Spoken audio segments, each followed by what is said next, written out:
Have you ever woken up in the morning, looked around at your life? The job you worked so hard to get, the apartment you carefully furnished, the routines you've perfected, and felt nothing. Not sadness, not anger, just a profound, unsettling emptiness. As if you're living someone else's life and you can't remember when you agreed to play this role. You scroll through your phone, notifications everywhere, people congratulating you on your recent promotion, friends sharing their highlight reels, influencers telling you how to optimize your morning routine, your productivity, your entire existence. But there's this feeling you can't shake, a quiet voice that whispers, "Is this? It is this all there is?" You're not depressed, at least. You don't think so. You're functioning.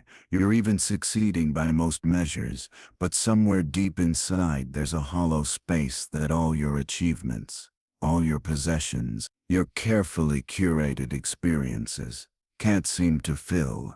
If this resonates with you, you're not alone. And more importantly, you're not broken. What you're experiencing is something Carl Jung called the neurosis of our time.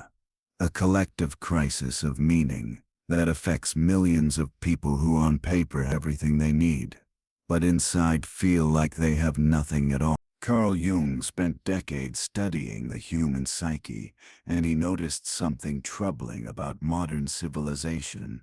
As societies became more technologically advanced, more materially wealthy, more scientifically sophisticated, people didn't become happier. Instead, they became more lost, more anxious, disconnected from something essential. Jung called this the problem of meaninglessness, and he believed it was the defining crisis of the modern age. He wrote, "One of the most dangerous things about modern life is that we have lost our connection to the symbolic, to the mythological, to the deeper layers of human experience that give life meaning. We've become obsessed with the outer world, with achievement, with status, with accumulation, but we've neglected the inner world, the realm of soul, purpose, authentic identity." This neglect, Jung warned, doesn't just make us unhappy, it makes us sick, psychologically sick, spiritually sick, existentially sick. He observed that many of his patients came to him, not because they had traditional mental illnesses, but because their lives felt empty. They had successful careers, stable relationships, material comfort, but inside they were dying. Articulate what was wrong. They just knew something fundamental was missing, and no amount of external success could fill that void. This is what Jung meant when he talked about the neurosis of our time. It's not a personal failing, it's a cultural condition, a collective forgetting of what it means to be human beyond our roles, beyond our achievements, beyond the persona we present to the world. Let me tell you about Emma. She's 28 years old, and by every conventional measure she's winning at life. She graduated top of her class from a prestigious university, landed a high-paying job at a consulting firm in New York, got promoted twice in 3 years, bought her own apartment, drives a nice car. Her Instagram feed is a carefully curated gallery of success: rooftop brunches, exotic vacations, designer clothes, inspirational quotes about hustle and ambition. Her friends envy her. Her parents are proud. Her colleagues respect her. But here's what nobody sees. Emma wakes up every morning at 6 a.m. because she's excited about the day. But because that's what successful people do, she goes through her morning routine: coffee, meditation, journaling. Exactly as the productivity gurus prescribe. She arrives at the office, puts on her professional smile, participates in meetings, pitches ideas, meets deadlines. She's excellent. Her job, technically flawless, strategically sharp. She knows how to play the game and she plays it better than most. But when she's alone, when the performance stops, when she closes the door of her beautiful apartment and the silence settles in, Emma feels nothing. She looks at her life like she's watching a movie about someone else. Yes, that person is successful. But who is that person really? What does she actually want? Not what she's supposed to want. Not what looks good on social media, not what earns approval from others, but what she genuinely, deeply authentic wants. Emma has no idea she's spent so many years becoming what she thought she should be, that she's completely lost touch with who she actually is, and this terrifies her because if you strip away the achievements, the titles, the possessions, the carefully constructed image, what's left? Who is Emma? Nobody's watching.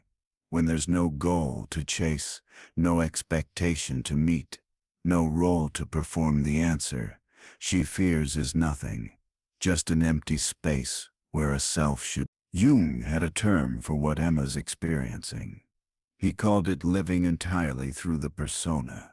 The persona is the mask we wear, the social role we play, the version of ourselves we present to the world, so we can function in society. It's not inherently bad, in fact, it's necessary. We all need personas to navigate social reality. The problem, Jung said, is when the persona becomes all we are, when we identify so completely with the role that we forget there's a real person underneath. Emma isn't just playing the role of successful corporate professional, she's become the role she's internalized. Every expectation, every standard, every definition of success that her culture, her family, her education system fed her. And now she's trapped inside this construction, this elaborate persona that everyone applauds.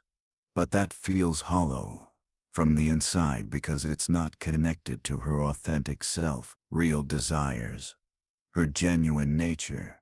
Jung warned that when you live entirely through the persona, you create what he called a split in the psyche. On one side there's the successful, well-adjusted, socially acceptable persona. On the other side, buried deep in the unconscious, there's the authentic self, part of you that knows what you really want, what really matters, what's genuinely meaningful to you. And when these two sides are completely disconnected, when the persona rules everything and the authentic self is locked away, you experience exactly what Emma experiences: a profound sense of emptiness, a feeling that your life is happening to someone else, that you're an actor in your own existence, and you can't remember your lines. This is the neurosis Jung was talking about, and here's what makes it so insidious. The more successful your persona becomes, the harder it is to let it go. The more you achieve, the more recognition you receive, the more people admire you for playing your role, the more terrifying it becomes to question whether this role is actually you. Because if you take off the mask, if you stop performing, if you admit that all this success means nothing to your deeper self, do you lose everything? Do people stop loving you? Do you discover there's nothing underneath the mask? This fear keeps people trapped in empty lives for decades. Emma's crisis didn't arrive dramatically. There was no single moment of collapse, no breakdown in the middle of a meeting. Instead, it was a Sunday afternoon. She had nothing scheduled, no obligations, no performance required. She sat on her expensive couch in her carefully decorated apartment and tried to decide what she actually wanted to do. Not what she should do, not what would be productive or impressive or Instagram-worthy, but what she genuinely wanted. And she couldn't answer the question. She scrolled through her phone, looked at possible activities: going to a trendy restaurant, working out, meeting friends for drinks. None of it appealed to her, not because these things were bad, but because none of them felt connected to anything real. They were just more performances, more boxes to check, more content for the highlight reel. She put down her phone and sat in silence. And that's when it hit her. The full weight of the emptiness. For 28 years, she had been running, building, achieving, becoming, and she had never once stopped to ask, becoming what? For what all of this? The career, the apartment, the carefully constructed life, felt like an elaborate set for a play. She didn't remember auditioning. For this moment of recognition is what Jung called the beginning of the individuation process. The journey of becoming who you actually are, not who you're supposed to be, not who others need you to be, but who you authentically, deeply, essentially are. But here's the problem. Individuation requires something terrifying. It requires you to face the emptiness, to sit with the meaninglessness, to acknowledge that everything you've built might be built on a foundation of borrowed values, inherited expectations, and culturally mandated goals that have nothing to do with your actual self. Most people run from this recognition. Emma ran from it for weeks. She threw herself into work, scheduled every free moment, distracted herself with endless activity, anything to avoid sitting with that feeling of emptiness. But the feeling followed her. It showed up in her dreams, in unexpected moments of quiet, in a tightness in her chest that no amount of meditation could release. Jung said that the unconscious has a way of forcing the issue. If you ignore the call to individuation, if you refuse to face the emptiness, the psyche will create symptoms: anxiety, depression, physical illness, relationship problems, addiction. The unconscious uses whatever tools it has to get your attention, to make you stop and ask the fundamental question: who am I really, and what do I actually want from this life? Jung understood something that most success culture completely misses. Achievement without meaning is a form of spiritual death. You can climb every ladder, reach every goal, accumulate every marker of success, and still feel utterly empty, because none of it connects to your authentic self. None of it springs from your genuine nature, your real desires, your true purpose. This is what Jung called living in the shadow of success. And here's the twisted irony: the more you achieve using borrowed values, the more trapped you become, because now you have all this external validation, all these people see you as successful, all this investment in an identity that isn't really you, and the cost of admitting the truth becomes higher and higher. Emma found herself in this exact trap. She had built an entire life around a version of success she didn't actually care about. But now that life had momentum, it had expectations attached to it. If she walked away, if she admitted this wasn't what she wanted, what would people think? Her parents, who were so proud, her colleagues, who saw her as a role model, her friends who envied her success. Would they understand, or would they think she was throwing everything away, having some kind of quarter-life crisis, being ungrateful for all her advantages? Jung said, this is precisely why the individuation process requires courage. It's not courage to achieve success in conventional terms. That's relatively easy. Society gives you a roadmap for that. The real courage is to stop following someone else's roadmap and find your own, even when that means disappointing people, even when it means letting go of identity you've invested years in building, even when it means facing the terrifying question, what do I actually want, if I'm not trying to impress anyone? But here's what makes this so psychologically complex. Emma's emptiness isn't just about her job or her lifestyle. It's deeper than that. Jung would say, she's experiencing what he called the crisis of the provisional life. The provisional life is when you live as if you're preparing for your real life to begin someday. You tell yourself, once I get the promotion, once I make enough money, once I find the right relationship, once I achieve this goal, then I'll be happy, then I'll have meaning, then my real life will start. But that moment never comes because you're chasing external markers instead of internal authenticity. You're trying to become something instead of discovering who you already are. And so you live your entire life in preparation for a life you never actually lived. Jung believed that the unconscious is not just a repository of repressed memories and hidden desires. It's also the source of wisdom, meaning and authentic direction when your conscious life becomes too disconnected from your true nature. The unconscious sends messages. It speaks through dreams, through symptoms, through that nagging feeling that something is fundamentally wrong. Emma started having the same dream repeatedly. In it, she was in her office building, but all the walls were made of glass. And outside she could see a vast forest, dark and mysterious. She knew she was supposed to go into the forest, but she was afraid of leaving the glass building. What if she got lost? What if she couldn't find her way back? What if the forest was dangerous? But staying in the building felt suffocating. The air was getting thinner. The glass walls were closing in. She would wake from this dream, with her heart pounding. Jung would say this dream is the unconscious speaking in symbols. The glass building represents her persona life, transparent, false, beautiful from a distance, but ultimately empty and fragile. The forest represents the unconscious, the unknown, the depths of her authentic self.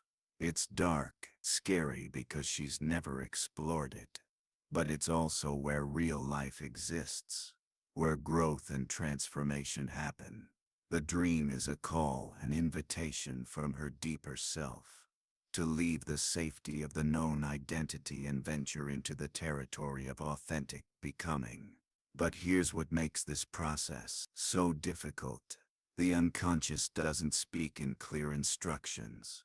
It doesn't say quit your job and become a painter or move to another city or change everything at once. It repeats in feelings and images, in that persistent sense that something needs to change without telling you exactly what you called this the numinous quality of the unconscious. It's mysterious, powerful, sacred. It demands respect and attention, but it doesn't submit to rational analysis.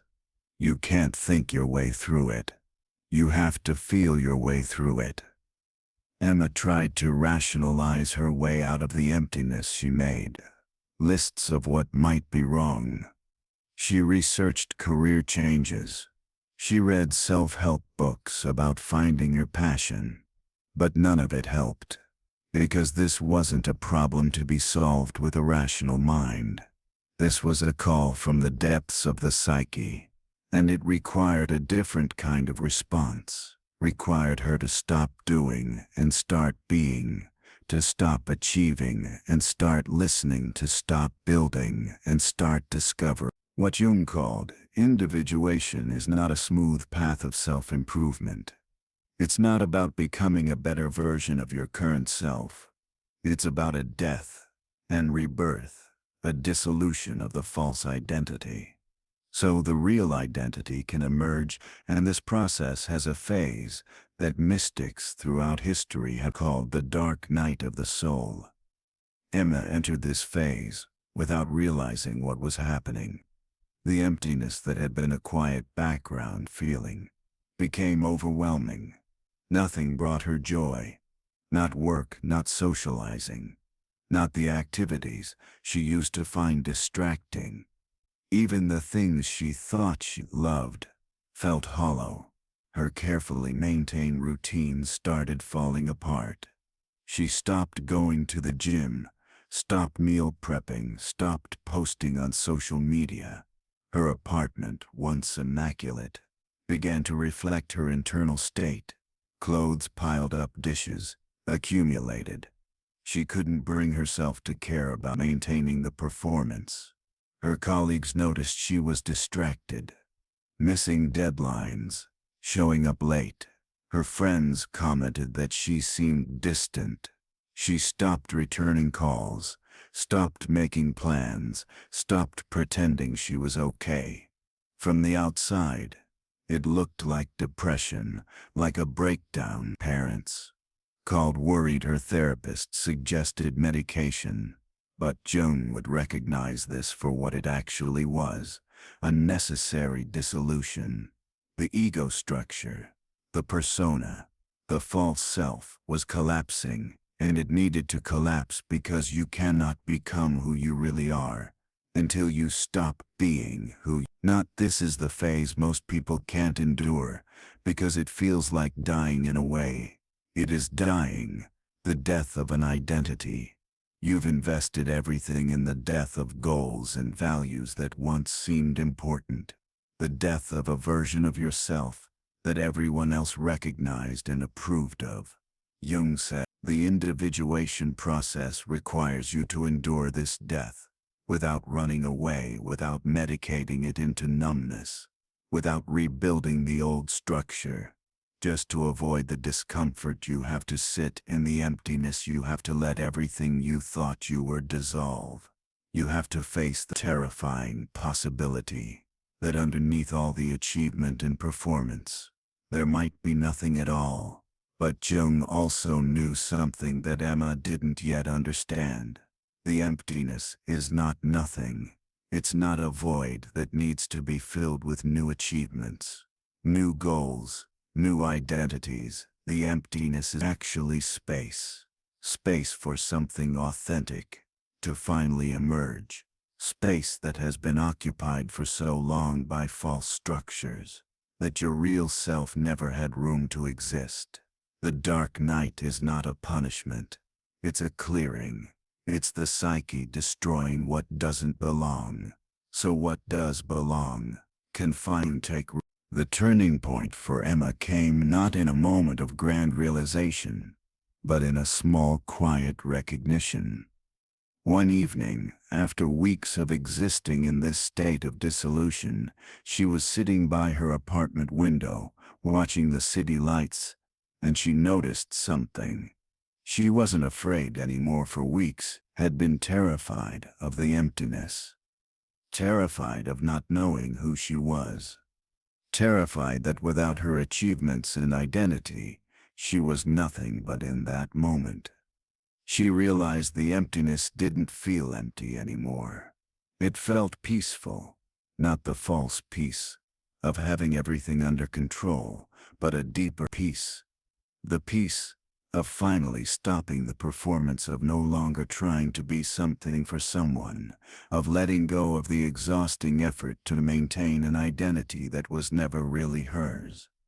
Jung called this the acceptance of the void, and he believed it was the doorway to authentic transformation. You cannot discover who you really are until you fully accept that you don't know. You cannot become your authentic self until you're willing to release every false version of yourself, no matter how successful or acceptable those versions might be. Emma started doing something radical. She started saying, I don't know, when people ask her questions. She used to have automatic answers for what do you want from your career. I don't know what makes you happy. I don't know what are you passionate about. I don't know. This wasn't nihilism or despair. It was honesty. For the first time in her adult life, she was admitting the truth. She had been living according to a script she had memorized so well. She believed it was her own voice, but it wasn't. And now that she had stopped performing the script, she needed time to discover what her actual voice sounded like, what her real desires were, what genuine mattered to her beyond all the conditioning. Jung taught that individuation requires this phase of not knowing, this willingness to be uncertain, to exist in ambiguity, to release the security of false answers, and sit with genuine questions. And paradoxically, once Emma stopped trying to figure out who she was supposed to be, something interesting started happening. She began noticing what she was actually drawn to. Not what looked good on paper, not what would impress others, but what genuinely captured her attention, what made her curious, what brought a feeling of aliveness. Not the performance of aliveness, but real authentic engagement with life. Jung taught that the authentic self is not something you create or build. It's something you discover. It was always there beneath all the conditioning, beneath the persona, beneath the inherited values and borrowed goals. Your authentic self has been waiting quietly for the performance to end. Could finally speak. Emma's authentic self began to emerge in unexpected ways. She started writing, not for an audience, not to post online, not to build a personal brand, but because putting words on paper helped her make sense of her internal experience. She began taking long walks through the city, without a destination, without checking her phone, without documenting the experience. Just walking and noticing, being present with the simple act of moving through space. She discovered she actually enjoyed cooking, not following recipes perfectly for Instagram-worthy presentation, but experimenting, improvising, making mistakes, and learning through the process. These activities weren't glamorous. They wouldn't impress anyone. They wouldn't advance her career. But they felt real. They came from an internal impulse, not an external expectation. And this is what Jung meant by the authentic self. Doesn't announce itself with trumpets. It doesn't align with conventional markers of success. It speaks quietly, through genuine curiosity, through what you're drawn to, when no one is watching, through what brings you alive. Not because it serves a purpose, but because it resonates with your nature. Em also started noticing patterns in what felt draining versus what felt nourishing. Meetings where she had to perform a role, draining conversations where she could be honest about her uncertainty, nourishing achievement for the sake of external validation, draining learning something new without need to master it, nourishing maintaining an image, exhausting letting herself be messy and imperfect. Relieving. Jung said that the authentic self has a different relationship to energy than the persona. When you're living through the persona, everything feels effortful, because you're constantly maintaining performance. But when you're connected to your authentic self, even challenging activities can feel energizing, because they're aligned with your genuine nature. Slowly, Emma began making changes, not dramatic ones, not the kind that make good stories, but small, quiet reconfigurations of her life. She started saying no to social obligations that felt performative.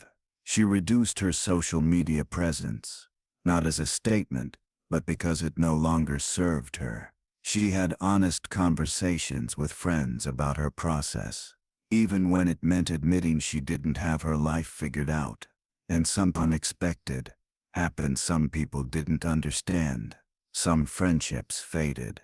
Some colleagues thought she was having a crisis, but other people began showing up differently. People she had known for years started sharing their own struggles with emptiness, their own sense that they were living someone else's life. By being honest about her process, Emma inadvertently gave others permission to question their own performances, to consider that maybe success without authenticity is a beautiful prison. Jung believed that the crisis of meaninglessness in modern life is not accidental. It's the inevitable result of a culture that has lost connection to the deeper dimensions of human experience. We've become obsessed with the external world, with achievement, with material success, with measurable progress. But we've forgotten that human beings need more than comfort and achievement. They need meaning, purpose, connection to something larger than themselves. The authentic self, Jung taught, is always connected to this deeper dimension. Your persona can be successful in the world, can accumulate wealth and status and recognition, But only your authentic self can experience genuine meaning, because meaning is not something you achieve. It's something you discover through alignment with your essential nature. Emma came to understand this distinction. Success had never brought her meaning, because the success belonged to her persona, to the identity she had constructed to meet external expectations. But meaning could only come from her authentic self, from living in alignment with her genuine nature, from doing what resonated with her deepest values, not because it would be rewarded, but because it felt true. Jung also taught that the authentic self is paradoxically both deeply personal and universally connected. When you discover your authentic nature, you're not becoming uniquely special or different from everyone else.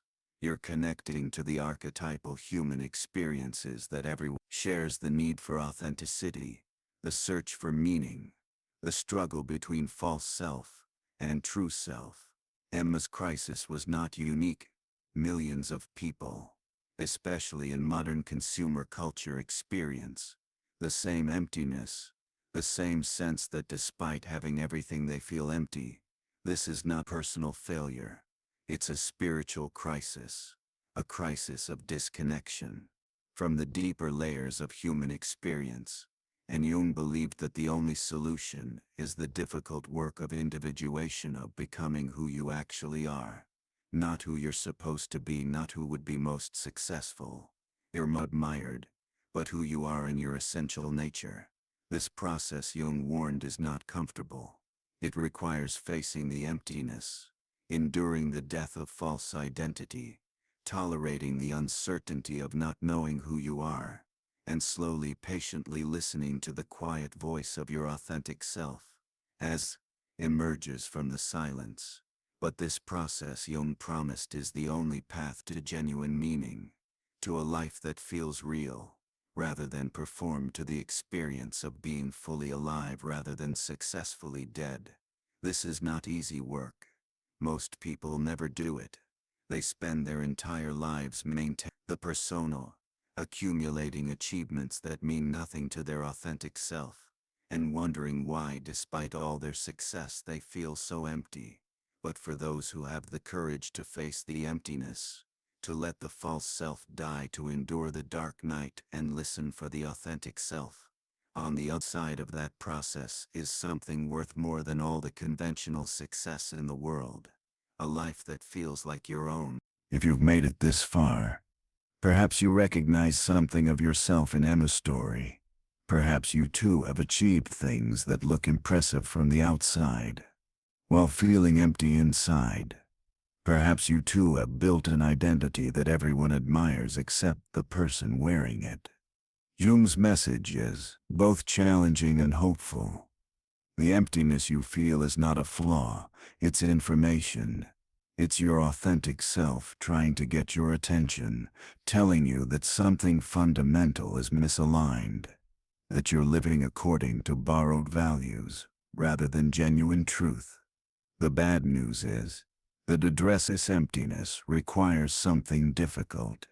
It requires you to face uncertainty, to let go of false identities, to endure the discomfort of not knowing who you are, to risk disappointing people who liked you better when you were performing. The good news is that on the other side of this process, something worth more than all the conventional success in the world.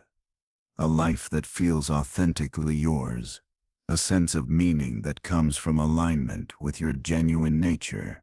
The experience of being fully alive rather than successfully dead. So I want to ask you, not as a rhetorical question but as a genuine inquiry.